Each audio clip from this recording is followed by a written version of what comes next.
What's going on, y'all? It's Real Estate Derek, and today's video we're going to talk about preparing yourself to buy a home, the things that you should do and the things that you should not do. All right, so there's three major things that I want you to keep in mind whenever you're thinking about purchasing a home.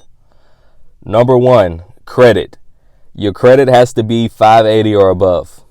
Now, in order to get certain things like down payment assistance, you need to be up around a 620, 640. 700, you're good.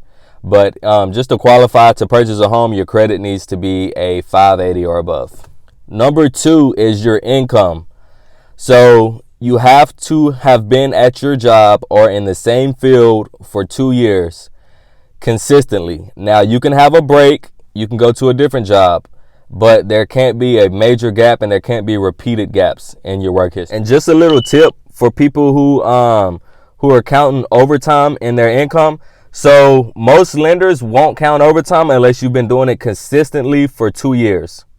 So they won't count your overtime unless you've been consistently doing overtime for 2 years, then they'll be able to count it. But if not, they won't be able to count it. So just a rule of thumb, we always tell people whenever you're looking at your income, kind of go for that lower number without overtime. Because if they can count overtime, it'll be better. But if not, you know you still have that number and you calculate it from that number. You have to have 2 years work history and show pretty good income, because the income is going to tie into step number 3, which is your DTI.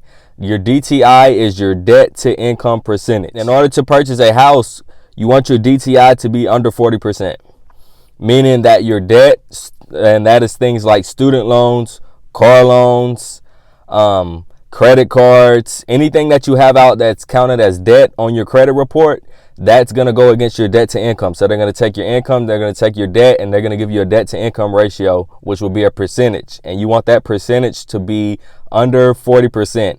And you can do this on your own. You don't need a lender to go out to do that for you. You can go on Google and just type in DTI percentage calculator, and they'll have a few on there for you. Now, here are some things that you should not do if you're thinking about purchasing a home. Number one, I would not go out and purchase a new car. You do not need a new car. It's going to hurt your DTI percentage. Purchase your home before you purchase your car.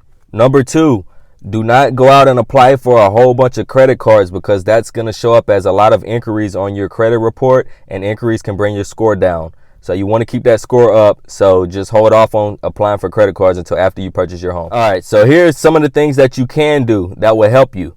So if your credit score is not 580, or if it is 580 and you want it to be better, if you want to get towards that 700 credit score, what you can do is, if you have a mom, dad, brother, uncle who has good credit, tell them to add you to their credit card as a authorized user. Now make sure that credit card has a high limit but low balance.